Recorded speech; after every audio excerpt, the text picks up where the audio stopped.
বার্সেলোনার মাঠে যে জুটির যাত্রা শুরু হয়েছিল সেটা এখন ইন্টার মায়ামিতে আরও একবার আলো ছড়াচ্ছে।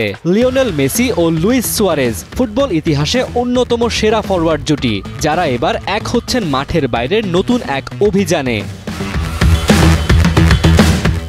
উরুগুয়ের জাতীয় দলের ইতিহাসে সর্বোচ্চ গোলদাতা সুয়ারেজ একটি নতুন ফুটবল ক্লাব প্রতিষ্ঠা করেছেন। ক্লাবটির নাম দেপোর্তিভো এলএসএম।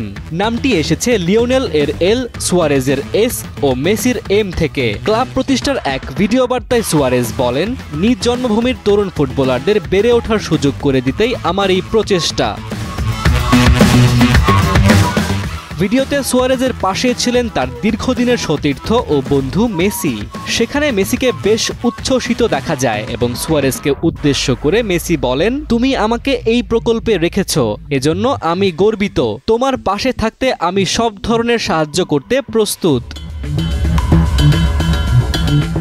এখনও ক্লাবটির সঙ্গে মেসির ভূমিকা আনুষ্ঠানিকভাবে ঘোষণা করা না হলেও স্থানীয় সংবাদ মাধ্যমগুলোর দাবি, মেসি ক্লাবটির কো-ফাউন্ডার। 2018 সালে সুয়ারেজের নিজ শহর সিউদাদ দে লা কস্তায় ক্লাবটির মূল কাঠামো তৈরি হয়েছিল। সেখানে 20 একর জায়গা জুড়ে গড়ে উঠেছে আধুনিক স্পোর্টস কমপ্লেক্স, যার মধ্যে রয়েছে 1400 আসনের স্টেডিয়াম ও সিনথেটিক টার্ফ সহ একাধিক অনুশীলন মাঠ। এই ক্লাব ইতোমধ্যে 3000-এর অধিক সদস্যের একটি ফুটবল পরিবারের রূপ নিয়েছে। ক্লাবটির কোচ হিসেবে নিয়োগ পেয়েছেন উরুগুয়ে ও ইন্টার মিলানের সাবেক মিডফিল্ডার আলভারো রেকোবা।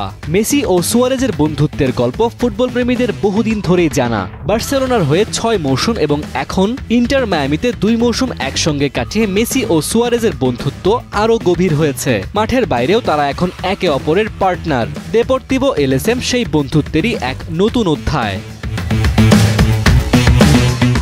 মুবিন আহমেদ, সময়ের আলো।